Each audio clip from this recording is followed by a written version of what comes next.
वहीं ज़ेलेंस्की की सेना ने लुहांस्क इलाके का एक वीडियो जारी किया जिसमें रूस का एक सैन्य ठिकाना आग की लपटों में घिरा दिखाई दिया। यूक्रेन का दावा है कि मिलिट्री बेस पुतिन की किलर आर्मी के नाम से मशहूर वैगनर ग्रुप के लड़ाके का है,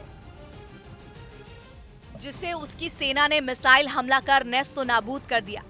यूक्रेन की सेना की तरफ से जो वीडियो जारी किया गया उसमें वैगनर ग्रुप के ठिकाने से आग की भयानक लपटें उठती दिखाई दी। देखने से ऐसा लगा जैसे कुछ देर पहले ही उस पर मिसाइल आकर गिरी हो।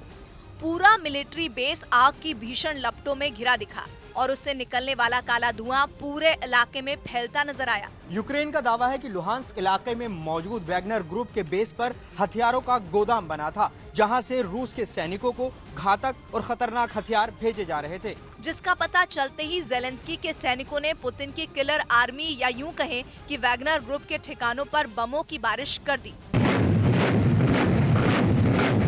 दावा है कि यूक्रेन की सेना के इस हमले में वैगनर लड़ाकों का ठिकाना तबाह हो गया और वहां रखे हथियार भी पूरी तरह जलकर राख हो गए।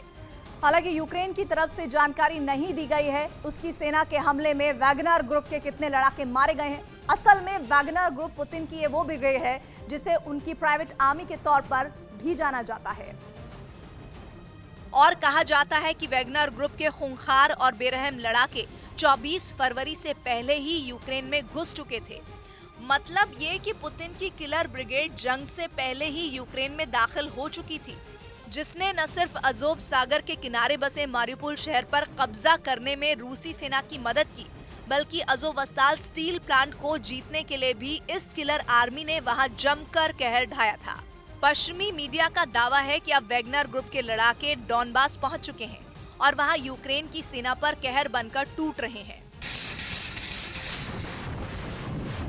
कुछ हफ्ते पहले पश्चिमी मीडिया ने यह भी दावा किया था कि बुचा नरसंहार में पुतिन की सेना के साथ खूंखार वैगनर ग्रुप के हत्यारे भी शामिल थे, जिन्होंने बुचा शहर में बर्बरता की सारी हदें पार कर दी थी और शहर को कब्रगाह में तब्दील कर दिया था।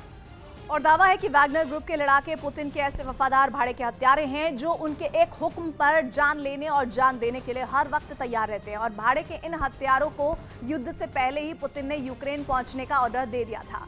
दावा है कि पुतिन के आदेश के बाद करीब 4000 हत्यारे जनवरी में ही अलग अलग मकसद के साथ यूक्रेन पहुंच गए थे।